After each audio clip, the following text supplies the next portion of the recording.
ഇരുവൃക്കകളും തകരാറിലായി ചികിത്സയിൽ കഴിയുന്ന കാസർഗോഡ് പാലക്കുന്ന് സ്വദേശി അനീഷ് എസി കൊടക്കലിന് ഇനി സുമനസ്സുകളുടെ സഹായം വേണം. ഡിസ്ചാർജ് ലഭിച്ചിട്ടും ഹോസ്പിറ്റൽ ബില്ല് അടയ്ക്കാൻ പണമില്ലാത്തതിനാൽ മംഗലാപുരത്തെ സ്വകാര്യ ആശുപത്രിയിൽ നിന്നും തിരികെ വരാനാകാത്ത അവസ്ഥയിലാണ് അനീഷ് ഇപ്പോൾ.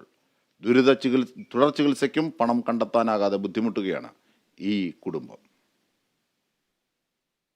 പാൻക്രിയാസിന് പഴുപ്പ് ബാധിക്കുകയും തുടർന്ന് ഇരുവൃക്കകളും തകരാറിലാവുകയും ചെയ്തതോടെയാണ് തെയ്യം കലാകാരനായ അനീഷ് കൊടക്കലിന്റെ ജീവിതം ഇരുട്ടിലായത്. പരിയാരം മെഡിക്കൽ കോളേജിലെ ചികിത്സ ഫലം കാണാതെ വന്നതോടെയാണ് അനീഷിനെ മംഗലാപുരം ഫാദർ മുള്ളേഴ്സ് ഹോസ്പിറ്റലിലും തുടർന്ന് യൂണിറ്റി ഹോസ്പിറ്റലിലും പ്രവേശിപ്പിച്ചത്.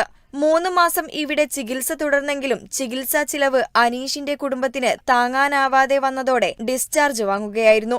എന്നാൽ ഇനിയും 10 ലക്ഷത്തിലേറെ രൂപ ബില്ലടയ്ക്കാൻ ബാക്കിയുണ്ട്. ഈ തുക അടയ്ക്കാൻ നിവൃത്തിയില്ലാത്തതിനാൽ ഇപ്പോഴും ആശുപത്രിയിൽ കഴിയുകയാണ് അനീഷ്.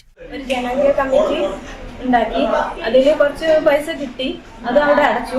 പിന്നെ അവന്റെ അമ്മയാണ് ഏക അച്ഛനില്ല.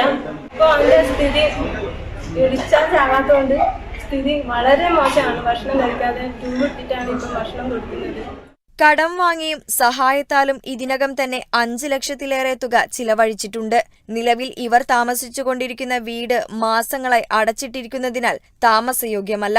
ഇവർ ആശുപത്രിയിൽ നിന്നും തിരിച്ചെത്തിയാൽ ഇനി വാടക വീടിനെയും ആശ്രയിക്കേണ്ടി വരും. സുമനസ്സുകളുടെ സഹായത്താൽ അനീഷിനെ ജീവിതത്തിലേക്ക് തിരികെ എത്തിക്കാൻ കഴിയുമെന്ന പ്രതീക്ഷയിലാണ് കുടുംബം. അനീഷിന്റെ ചികിത്സയ്ക്കായി വെസ്റ്റ് എളേരി ഗ്രാമപഞ്ചായത്ത് പ്രസിഡന്റ് ഗിരിജാമോഹൻ രക്ഷാധികാരിയും മെമ്പർ ഷെരീഫ് വാഴപ്പള്ളി ചെയർമാനും ജോസഫ് കാപ്പിൽ ട്രഷററും VM നാരായണൻ കൺവീനറുമായ ചികിത്സാ സഹായ കമ്മിറ്റി രൂപീകരിച്ച് കേരള ഗ്രാമീൺ ബാങ്കിന്റെ നർക്കിലക്കാട് ബ്രാഞ്ചിൽ അക്കൗണ്ട് ആരംഭിച്ചിട്ടുണ്ട്.